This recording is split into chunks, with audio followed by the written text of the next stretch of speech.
I'm so very blessed to be the father of Stephanie Jeanette FIBELKORN. When Mary and I knew that we were going to have our second child, I thought how wonderful it's going to be to have that boy to jot around with and play with. Much to her chagrin, as she learned that Stephanie was derived from Stephen Jr., Stephanie did arrive as a girl. But I was given so much more than a guide just to pal around with. Steffi was beautiful with an ear-to-ear smile. It started from birth, and I know it continues on through heaven today.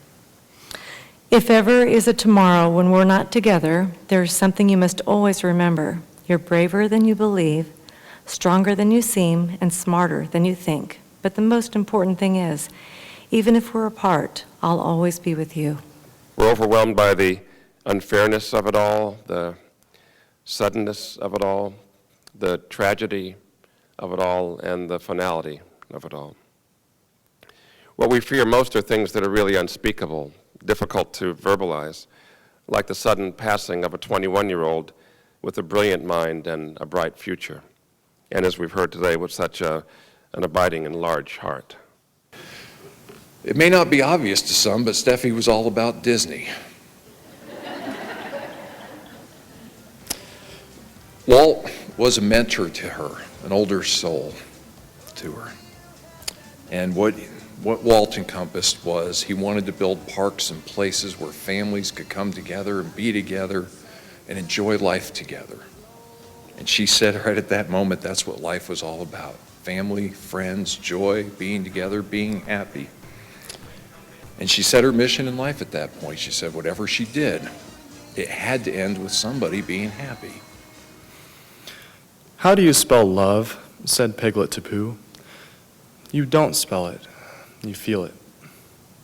Stephanie drug us around that park for so long. My feet were tired. We went all day. As soon as we could get into the park, we were there.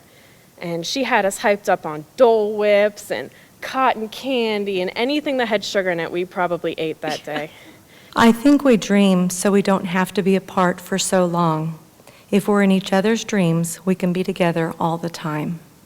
Stephanie, I'm going to think of you every single day. And when I think of you, I might just laugh so hard I might throw up.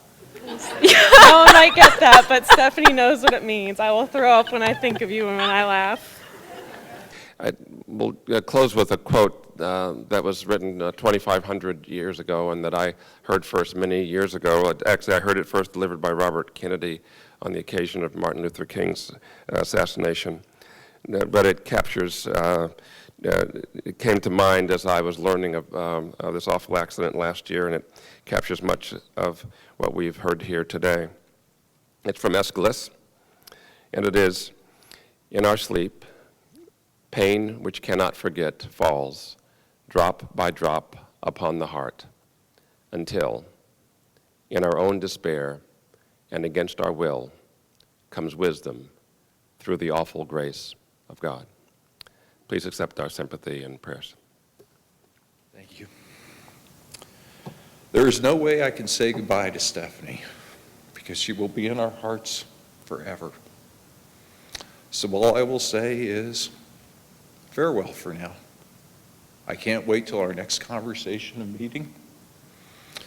And try not to piss Walt off with all your questions.